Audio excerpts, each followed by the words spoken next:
بس کروں گا کہ انشاءاللہ تعالیٰ آپ گفتگو کے لیے علامہ صاحب جی ہماری خوش قسمتی ہے. میں انتہائی ادب سے اور انتہائی احترام سے ریکویسٹ کرتا ہوں، گزارش کرتا ہوں حضرت علامہ مولانا انوار الرسول مرتضائی صاحب آپ کے نعروں کی گفتگو سنیں گے. آخر میں ہم نے جو علماء کرام نے ہمارا ساتھ دیا، ان علماء کرام کے ہاتھوں سے کچھ کتابچے ہم نے دینے ہیں اور اس کے بعد انشاءاللہ درود و سلام ہوگا. آپ محبت کے ساتھ بیٹھیے، عقیدت کے ساتھ بیٹھیے اور استقبالی نعرہ بلند کیجیے. نعرہ تکبیر، نعرہ رسالت، نعرہ رسالت، نعرہ تحقیق، گلی گلی نگر نگر، مصطفیٰ کا ہم سفر.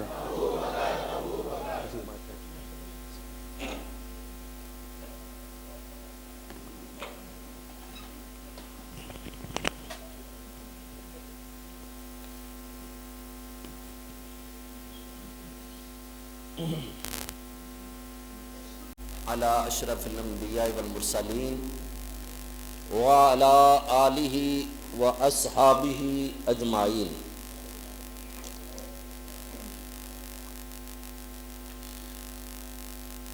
اما بعد،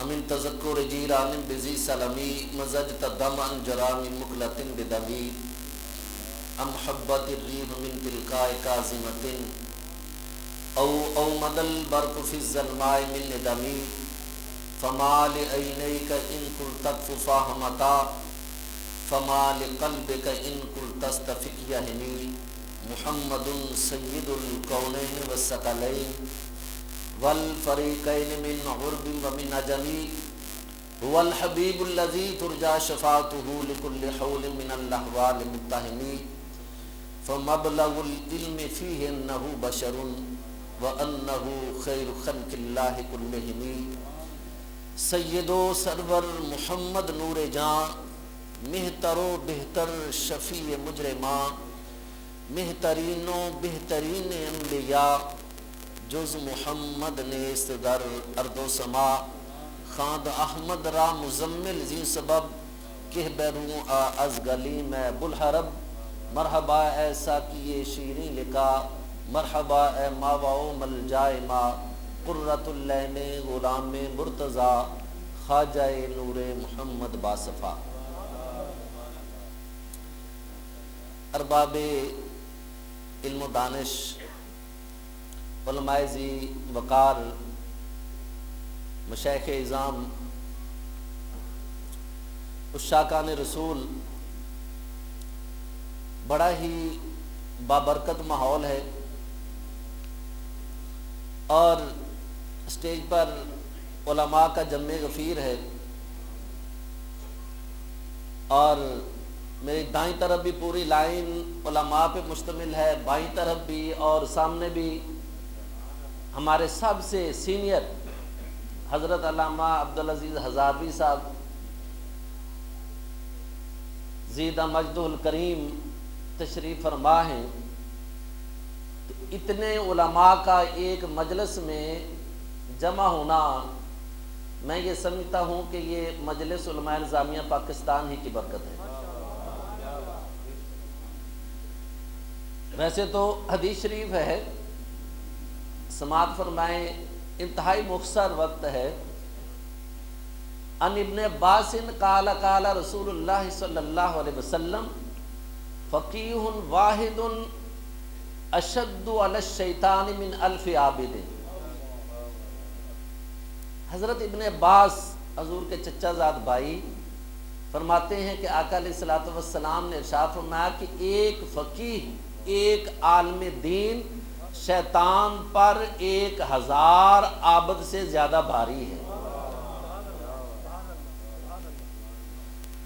تو یہ ایک عالم کی بات ہے، تو جہاں اتنے علماء موجود ہوں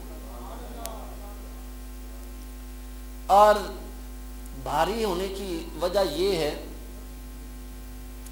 اور میں یہ سمجھتا ہوں کہ کسی علاقے کی خوش بختی یہ ہوتی ہے کہ اللہ تعالیٰ اس علاقے میں صحیح العقیدہ کے عالم دین بھیج دے. صحیح العقیدہ سنی عالم دین بھیج دے کہ ہماری نسلوں کا جو دار و مدار ہے اپنے امام مسجد پہ ہوتا ہے، عالم دین پہ ہوتا ہے۔ تو مجھے بڑی خوشی ہوئی کہ علامہ عبدالعزیز ہزاروی فرما رہے تھے کہ 50 سال، نصف صدی سے اس مسجد میں امامت اور خطابت کے فرائض سر انجام دے رہا ہوں۔ حضرات علی وقار، ایک فقیہ عالم دین کے جو اثرات ہوتے ہیں وہ کسی علاقے تک محدود نہیں ہوتے یا کسی زمانے تک محدود نہیں ہوتے، بلکہ یہ ایسا فیضان ہے کہ جو ہمیشہ جاری و ساری رہتا ہے۔ جیسا کہ میں نے سنا کہ حضرت علامہ ڈاکٹر محمد علی کریمی صاحب زیدہ مجدہ الکریم کے والد گرامی ایک عرصہ تک اس علاقے کو فیض یاب کرتے رہے، تو میں یہ سمجھتا ہوں کہ یہ ان کا فیضان ہے کہ اس علاقے میں آج بھی اہل سنت کے عقائد کا تحفظ کرنے والے علماء موجود ہیں۔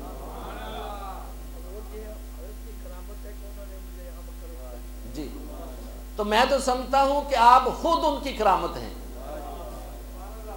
کہ 50 سال تک استقامت کے ساتھ ایک جگہ ڈٹ کے اپنی پوری زندگی وقف کر دینا۔ ویسے تو یہ ہے کہ تدارس العلم ساعۃ من اللیل خیر من احیائہا، کہ رات کی ایک گھڑی علم دین کا حاصل کرنا اب ساری رات قیام کرنے سے بہتر ہے۔ اور جو عالم دین اپنی زندگی کے پورے 50 سال دے دے تو اس کی پھر قربانی کا اندازہ کیا جا سکتا ہے۔ تو میں یہ سمجھتا ہوں کہ انہی علماء کے دم قدم کا یہ فیضان ہے کہ الحمدللہ اس علاقے میں علامہ ڈاکٹر محمد علی کریمی جیسے علماء موجود ہیں کہ جو عقائد اہل سنت کا تحفظ ببانگ دہل کر رہے۔ مجھ سے سینئر ہیں علامہ مولانا محمد اکرام اللہ بٹ صاحب، مجلس کے صدر ہیں۔ حق تو یہ تھا کہ وہ خطاب کرتے، لیکن چونکہ انہوں نے مجھے حکم فرما دیا اور ٹائم بھی بہت کم ہے، چند ہی جملے ہیں، میں یہی بات تھوڑی سی آگے بڑھا کے موضوع پہ آتا ہوں کہ جو ایک عالم دین ہے اس کے اثرات دیر پا رہتے ہیں، بہت دیر پا، چاہے وہ صحیح العقیدہ ہو یا اس کا تعلق کسی دوسرے فرقے سے ہو، بد عقیدہ ہو۔ آپ دیکھ لیں کہ کسی علاقے میں اگر وہابیت پھیلی ہوئی ہے، کسی علاقے میں اگر رافضیت ہے، ناصبیت ہے، شیعیت ہے، تو آپ 100 سال پیچھے چلے جائیں یا 70 یا 80 یا 50 سال پیچھے چلے جائیں تو پتہ چلے گا کہ آج سے 70 سال پہلے، 80 سال پہلے فلاں بد عقیدہ عالم دین اس علاقے میں آیا تھا، اور وہ بد عقیدگی پھیلا کے گیا جو آگے نسلوں تک منتقل ہو رہی ہے۔ اور یہی حال ایک صحیح العقیدہ عالم دین کا بھی ہوتا ہے کہ فرمایا کہ فقیہ واحد اشد علی الشیطان من 1000 عابد، کہ ایک عابد جو ہے وہ تنہا عبادت کر رہا ہے، راتوں کو جاگ رہا ہے، وہ اپنے لیے کر رہا ہے، لیکن جو ایک عالم دین ہوتا ہے وہ اپنے لیے تو کرتا ہے لیکن اپنی زندگی کا ایک ایک سانس اس نے دین کی تبلیغ و ارشاد کے لیے وقف کر رکھا ہوتا ہے۔ اور شیطان یہ محسوس کرتا ہے کہ جب تک یہ عالم دین موجود ہے، یہ فقیہ موجود ہے، یہ اللہ کا بندہ، یہ ولی کامل اس علاقے میں موجود ہے، اس علاقے پر میرا وار جو ہے وہ قاری نہیں ہو سکتا۔ تو حضرات علی قدر، بڑے ہی آپ خوش نصیب ہیں کہ علامہ عبدالعزیز جیسے خوش عقیدہ، صحیح العقیدہ، یہ نسلوں کا مسئلہ ہے، کہ اگر صحیح العقیدہ عالم دین ہوگا تو ہماری نسلیں آگے صحیح العقیدہ ہوں گی، ہمارے گھروں تک ہمارا عقیدہ جائے گا، ہماری بہنوں تک جائے گا۔ ڈاکٹر صاحب موجود ہیں اور میں حیران ہوا ہوں سن کے، ویسے تو مجلس کے زیر انتظام پورے پاکستان میں تاجدار صداقت کانفرنسز ہو رہی ہیں، لیکن اتنے ایک مختصر علاقے میں فرما رہے ہیں تقریباً 60 کے قریب کانفرنسز ہوئی ہیں۔ تو میں یہ سمجھتا ہوں کہ یہ ایک عالم دین کا فیضان ہے، ان کے والد گرامی کا فیضان ہے کہ جو انہوں نے یہ پودا لگایا، ان کو جامعہ نظامیہ رضویہ میں بھیجا، انہوں نے اپنی زندگی وقف کی، تو آج یہ پورے آب و تاب کے ساتھ اپنی نورانی کرنیں اس علاقے میں منعکس کر رہے ہیں۔ اللہ تعالی ہمارے ان علماء کو ہمارے سروں پر سلامت رکھے، اور جو اس دور میں رافضیت کی ہوائیں چل رہی ہیں، ناسبیت کی ہوائیں چل رہی ہیں، ان علماء کا وجود ہمارے لیے غنیمت ہے۔ حضرات علی وقار، اگر ہم بات کریں حضرت سیدنا صدیق اکبر رضی اللہ تعالی عنہ کی ذات گرامی کی، تو یہ موضوع ایسا ہے جیسا کہ ڈاکٹر صاحب فرما رہے تھے کہ ہم پوری زندگی بھی صرف کر دیں تو آپ کی زندگی کے ایک پہلو پر بھی ہم گفتگو نہیں کر سکتے۔ آپ کا دور خلافت صرف 2.5 سال پر محیط ہے، لیکن 2.5 سال میں آپ نے اتنے کارنامے سر انجام دیے ہیں کہ وہ کارنامے صدیوں پہ بھاری ہیں۔ اور ریاست مدینہ جن بنیادوں پر آقا علیہ الصلوۃ والسلام نے قائم فرمائی تھی، ان کو صرف 2.25 سال میں آپ نے ایک تناور درخت بنا دیا۔ 2.25 سال میں۔ اب ہونا تو یہ چاہیے تھا کہ میں آپ کا وہ خطبہ پیش کرتا جو آپ نے مسند خلافت میں بیٹھتے ہی پہلا خطبہ ارشاد فرمایا، اور ریاست مدینہ کے سارے اساسی قوانین آپ نے اس میں بیان فرما دیے کہ ریاست مدینہ کے خد و خال کیا ہوں گے۔ لیکن افسوس کہ آج ریاست مدینہ کا نام تو لیا جاتا ہے، لیکن ریاست مدینہ والا کام حضرت سیدنا صدیق اکبر جب ایمان لائے تو مکہ کے بڑے تاجروں میں آپ کا شمار تھا، اور لاکھوں درہم کے آپ مالک تھے، لیکن جب بھی ضرورت پڑی آپ نے اپنا مال آقا علیہ الصلوۃ والسلام کے قدموں پہ نشاور کیا۔ آقا وہ فرمان تو بڑا مشہور ہے، فرماتے ہیں النظر الی وجہ رسول اللہ، کہ مجھے کائنات میں سب سے زیادہ بات یہ پسند ہے کہ آقا علیہ الصلوۃ والسلام کا چہرہ ہو اور صدیق کی آنکھیں ہوں اور صدیق دیکھتا ہی چلا جائے۔ النظر الی وجہ رسول اللہ وَإِنَّ ابْنَتِي تَحْتَ رسول اللہ، فرمایا کہ یہ بات مجھے بڑی پسند ہے کہ میری بیٹی عائشہ کو آقا علیہ الصلوۃ والسلام نے اپنی زوجیت میں قبول فرمایا ہے، ام المومنین ہے۔ اور تیسری بات جو فرمائی وَإِنفَاقُ مَالِي عَلَىٰ رسول اللہ، کہ مجھے یہ بات بڑی پسند ہے کہ میں نے آقا علیہ الصلوۃ والسلام کی بارگاہ میں جب بھی مال پیش کیا میرے آقا نے اس کو قبول فرمایا ہے۔ ماشاءاللہ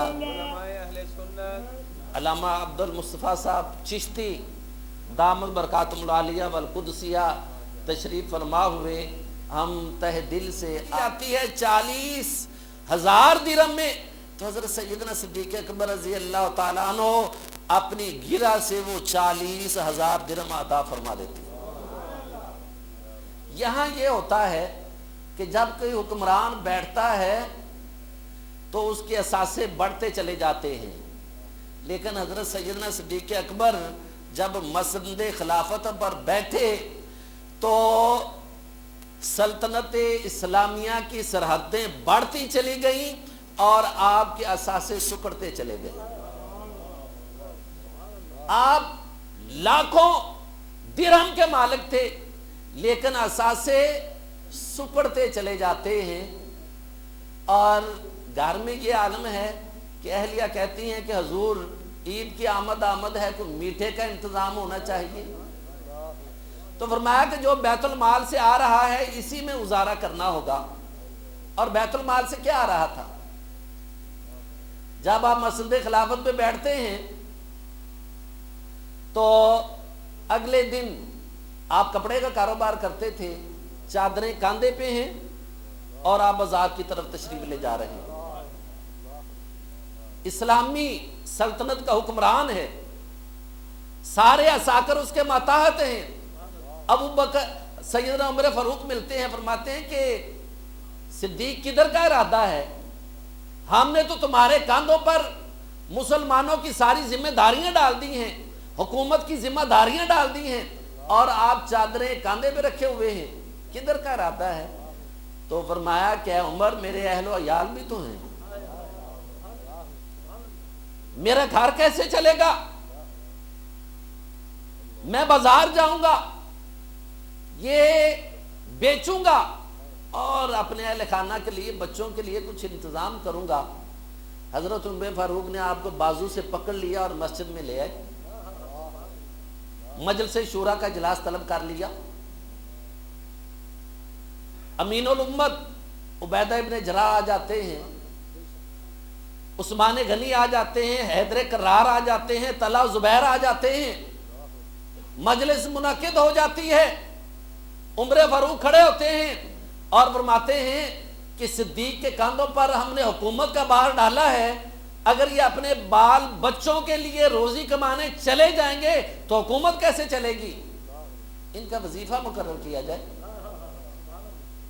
اب مشورہ ہوتا ہے تو طے یہ پاتا ہے کہ ایک عام مسلمان کے برابر ان کا وظیفہ مقرر کر دیا جائے، ایک عام مزدور کے برابر وظیفہ مقرر ہو جاتا ہے. بعد میں ایک شخص کہتا ہے کہ حضور ایک مزدور کے وظیفے میں آپ کا گھر چل جائے گا؟ آپ سردار تو تھے، عالی گھرانہ تھا، ایک مزدور کی تنخواہ میں. تو آپ نے وہ جواب دیا کہ جو آب زر کے ساتھ لکھا جائے گا. آپ نے ارشاد فرمایا کہ اگر صدیق کا گھر نہ چلا نا تو میں یہ سمجھوں گا کہ پھر اتنے وظیفے میں کسی مزدور کا گھر بھی نہیں چلتا. فرمایا یہ نہیں فرمایا کہ پھر میں کہوں گا کہ بڑھایا جائے، فرمایا کہ پھر میں سارے مزدوروں کا وظیفہ بڑھا دوں گا. تو اصحاب سیر نے لکھا ہے کہ 2.25 سال میں آپ نے جو وظیفہ وصول فرمایا وہ ٹوٹل 8,000 درہم تھے. اور آخر میں آپ نے جو وصیت فرمائی حضرت سیدہ عائشہ کو، اس میں یہ بھی تھا، فرمایا کہ یہ ایک اونٹنی ہے جس کا ہم دودھ پیتے ہیں، یہ ایک چادر ہے، یہ غلام ہے، یہ ایک پیالہ ہے. یہ سہولیات ہمیں بیت المال سے اس لیے دی گئی تھی کہ حکومت کی ذمہ داریاں ہمارے کاندھوں پہ تھیں. یہ حکومت کی ملکیت ہیں، بیت المال کی ملکیت ہیں، ہمیں استعمال کے لیے دی گئی تھی. تو جب میرا وصال ہو جائے تو یہ اونٹنی، یہ چادر، یہ پیالہ، یہ غلام، یہ جا کے عمر فاروق کے پاس تم پیش کر دینا اور کہہ دینا کہ یہ صدیق اکبر نے آپ کے پاس امانت واپس کی ہے. آپ کے وصال کے بعد جب حضرت عمر فاروق کے پاس وہ اثاثے لے کے جایا گیا تو آپ وہ پکڑ کے بیٹھ گئے اور آپ کی آنکھوں سے آنسو جاری تھے. آپ نے فرمایا کہ صدیق ہمارے لیے بڑا کڑا معیار مقرر کر کے گئے، بڑا کڑا معیار. آپ نے وہ چیزیں پکڑی ہوئی ہیں. حضرت صدیق اکبر جو استعمال فرمایا کرتے تھے، آنکھوں سے آنسو جاری ہیں۔ اور آپ نے یہ بھی وصیت فرمائی تھی کہ یہ 2.25 سال کم و بیش عرصے میں بیت المال سے 8,000 وظیفہ موصول ہوا ہے، میری فلاں جو جائیداد ہے اس کو بیچ کر وہ 8,000 بیت المال میں جمع کروا دیے تھے۔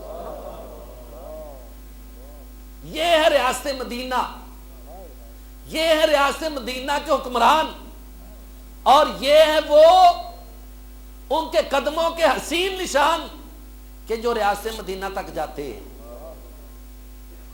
اور یہ بھی فرمایا تھا کہ بیٹی یہ جو میں نے کپڑے پہنے ہوئے ہیں نیا کفن لانے کی ضرورت نہیں ہے، انہی کپڑوں میں مجھے کفن دے دینا۔ انہیں یہ بھی تو پتا تھا نا کہ پیچھے تو ایک پائی چھوڑ کے نہیں جا رہے،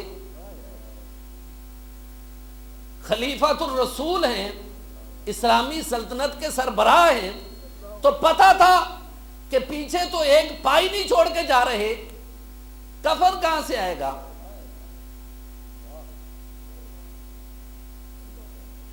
تو یہ خیال فرمایا ہوگا کہ یا تو یہ قرض لیں گے یا بیت المال سے آئے گا، اور یہ بات آپ نے پسند نہیں فرمائی، فرمایا کہ بیٹی یہ جو میں نے لباس پہنا ہوا ہے یہ اچھا ہے، اسی کو دھو کے میرے کفن کے لیے استعمال کر لینا۔ اور ویسے بھی فرمایا کہ نئے کپڑے کا جو زندہ انسان ہے جو اس دنیا سے جا رہا ہے اس کی نسبت وہ زیادہ حقدار ہے۔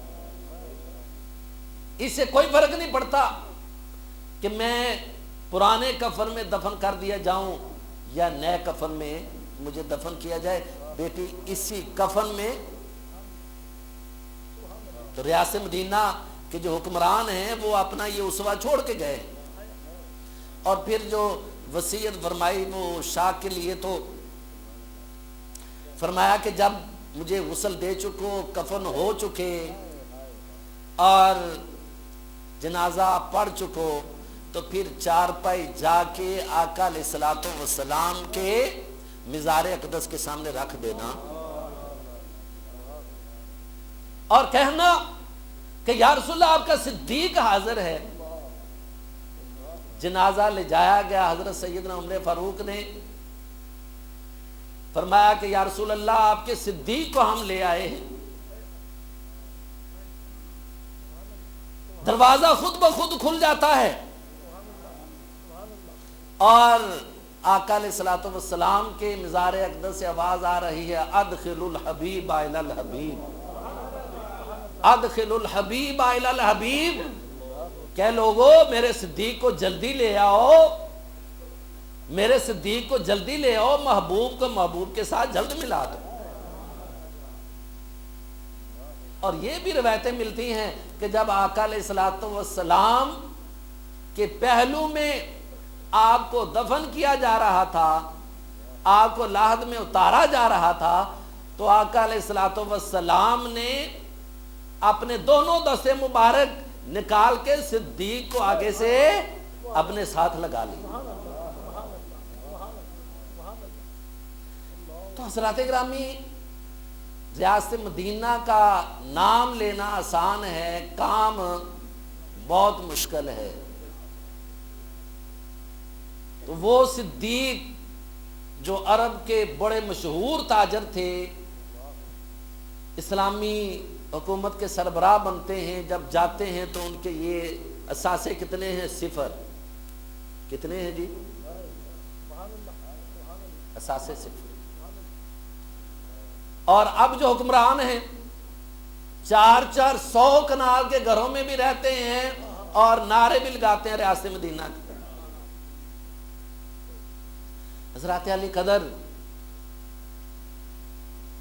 اس عظیم الشان تاجدار صداقت کانفرنس میں مجلس علماء نظامیہ پاکستان اور اس عظیم مجمع کی موجودگی میں میں حکومت پاکستان سے مطالبہ کرتا ہوں کہ خلفائے راشدین کے جو ایام ہیں ان کو سرکاری طور پر منایا جائے۔ جو تائید کرتے ہاتھ کھڑا کریں۔